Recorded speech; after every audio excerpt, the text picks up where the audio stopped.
Apa saja yang dianalisa? Nah, tadi kita sudah lihat bahwa kita menganalisa jenis transaksinya apa saja, apakah itu ada setoran tunai, clearing, terus kemudian hari aktivitas si calon debitur itu bagaimana, apakah dia banyak bertransaksi atau tidak, kemudian jumlah aktivitas yang dilakukan, debit maupun kreditnya, dan kita sudah melihat tadi berbagai cara untuk menyesuaikan transaksi-transaksi yang ada di rekening koran, maka kita lihat sekarang adanya tanda-tanda bahaya dari rekening koran tersebut.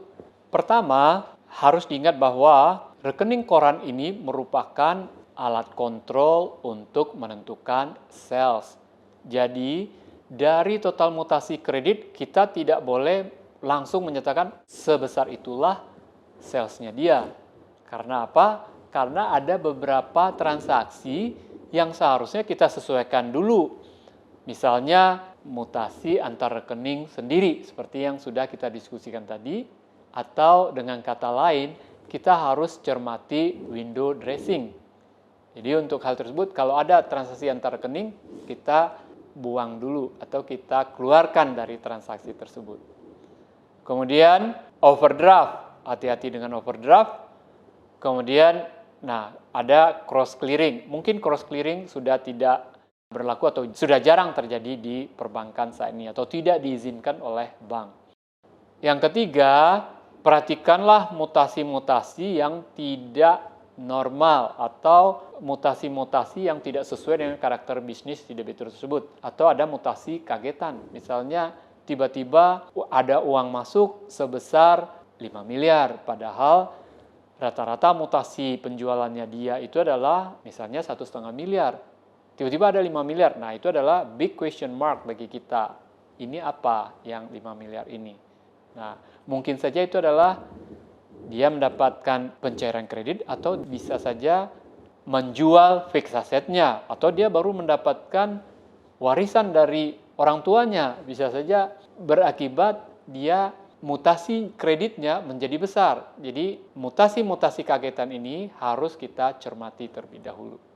Yang keempat, penggunaan fasilitas selalu mendekati 100%. Kenapa si debitur ini menggunakan hampir 100%? Apakah telah menggunakan fasilitas tidak ada mutasi kredit atau apakah memang fasilitasnya kurang? Nah, ini perlu kita cermati. Kalau dia menggunakan hampir 100%, bahayanya adalah ketika dilakukan pendebitan untuk pembayaran bunga, rekeningnya bisa overdraft. Jadi hati-hati di situ. Kemudian kita lihat lagi yang nomor 5, tren mutasi rekening atau hubungan bank jika kita bandingkan dengan memorandum kredit sebelumnya terjadi penurunan. Nah, ini adalah salah satu early warning signalnya.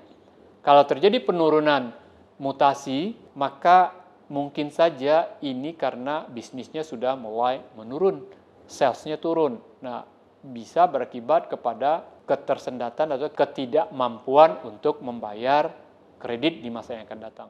Yang keenam, kalau terjadi keterlambatan pembayaran kewajiban, angsuran pokok dan bunga, nah ini kan sudah bahaya. Jadi kalau dalam periode selama 1 tahun terakhir kita lihat dia sudah sering terjadi keterlambatan pembayaran, maka hati-hati di situ. Mungkin saja kita perlu phase out atau kita turunkan jumlah fasilitas yang kita berikan. Kemudian yang ketujuh, terjadi tolakan masuk maupun tolakan keluar. Jika hal ini sering terjadi, maka akan berdampak kepada kelancaran usahanya dia yang berakibat kepada cash flow-nya akan terganggu yang ujung-ujungnya adalah kepada kemacetan, nggak mampu untuk bayar.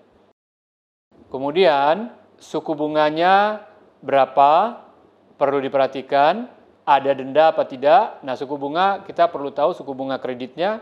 Kita coba hitung apakah suku bunganya itu sesuai dengan jumlah interest yang dibayarkan. Nah, kalau tidak sesuai, mungkin ini adalah suatu pertanyaan besar juga bagi kita, apakah ini rekeningnya asli atau tidak? Ataukah ini hanya dibuat-buat saja sama si debitur ini?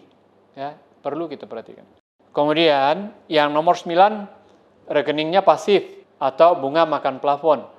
Kita memberikan kredit ke si debitur, tetapi transaksinya tidak di kita.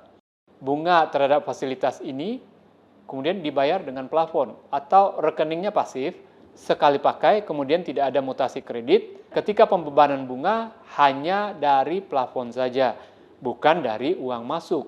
Yang normalnya kan dari uang masuk. Kalau dia banyak bertransaksi debit, harusnya kan ada uang masuk juga ke rekening tersebut. Nah, di sini tidak.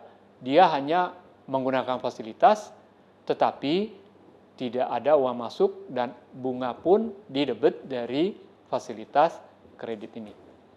Yang terakhir, perlu dicermati aktivitas rekening koran debitur ini sesuai atau tidak dengan karakteristik usaha.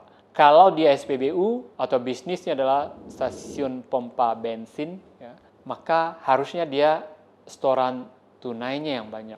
Kalau dia banyak setoran LLG, setoran kemudian cek dan lain-lain, nah berarti kemungkinan besar ada bisnis lain yang tercampur di dalam aktivitas rekening ini.